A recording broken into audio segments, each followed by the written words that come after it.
Champions trophy में मायूसकुन कारकर्दगी के बाद कौमी टीम के सिलेक्टर्स ने नौजवान खिलाड़ियों को आजमाने की हिकमत अमली अपनाई है, जिसके तहत न्यूजीलैंड के खिलाफ टी20 सीरीज में सीनियर खिलाड़ियों बाबर आजम और मोहम्मद रिजवान को स्क्वाड का हिस्सा नहीं बनाया गया। टीम की क़यादत सलमान अली आगा के सुपुर्द की गई, लेकिन इब्तदाई दो मैचों में पाकिस्तानी टीम की कारकर्दगी इंतहाई नाकिस रही। पहले टी20 में कौमी टीम महज 91 रन पर ढेर हो गई, जिसके बाद न्यूजीलैंड ने 9 विकेटों से आसानी के साथ मैच अपने नाम कर लिया। दूसरे मैच में भी पाकिस्तान को 5 विकेटों से शिकस्त का सामना करना पड़ा। इस सीरीज में नौजवान खिलाड़ियों की कारकर्दगी नहायत ही मायूसकुन रही। हसन नवाज दोनों मैचों में 0 पर आउट हुए। मोहम्मद हारिस पहले 0 और फिर 11 रन तक महदूद रहे, जबकि इरफान खान और अब्दुल समद भी नुमाया कारकर्दगी दिखाने में नाकाम रहे। पहले मैच में पाकिस्तानी टीम पावर प्ले में सिर्फ 14 रन पर 4 विकेटें गंवा बैठी, जबकि दूसरे मैच में 48 रन के दौरान 2 विकेटें गिर गईं। मुसलसल नाकामियों और नौजवान खिलाड़ियों की नाकिस कारकर्दगी के बावजूद पाकिस्तान क्रिकेट बोर्ड ने इस पॉलिसी को बरकरार रखने का फैसला किया है।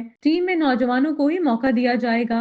लाहौर में होने वाले एक अहम इजलास में टीम की कारकर्दगी का जायजा लिया गया, जहां हुकाम ने इस बात पर इत्तफाक किया कि पाकिस्तान की क्रिकेट जदीद तर्ज की गेम से बहुत पीछे है, इसलिए टीम में ऐसे खिलाड़ियों को शामिल किया जाना चाहिए जो न सिर्फ बेहतरीन फील्डिंग करें बल्कि बेखौफ क्रिकेट भी खेलें। जराये के मुताबिक इजलास में ये भी तय किया गया कि शिकस्तों के दबाव में आकर साबका पॉलिसी की तरफ वापस नहीं जाया जाएगा। क्रिकेट बोर्ड हुक्काम का मौकफ है कि अगर सीनियर्स के साथ भी टीम शिकस्त का सामना कर रही थी तो नए खिलाड़ियों को मौके देने में भी कोई खर्च नहीं, क्योंकि वो मुस्तकबिल में बेहतरीन कारकर्दगी दिखा सकते हैं। क्रिकेट हुक्काम ने फैसला किया अगर मौजूदा पॉलिसी को बरकरार रखा जाए तो टी20 वर्ल्ड कप 2026 तक पाकिस्तान एक मजबूत टीम तैयार कर सकता है। इस मकसद के लिए नौजवान खिलाड़ियों को तसलसल के साथ मौके दिए जाएंगे ताकि वो अपनी सलाहियतों को निखार सके। इजलास में इस बात पर भी इत्तफाक किया गया कि जिस तरह साइम अयूब को कई मौके मिलने के बाद वो अपनी सलाहियतों को मनवाने में कामयाब हुए, इसी तरह दीगर नौजवान खिलाड़ियों को भी मौके दिए जाने चाहिए।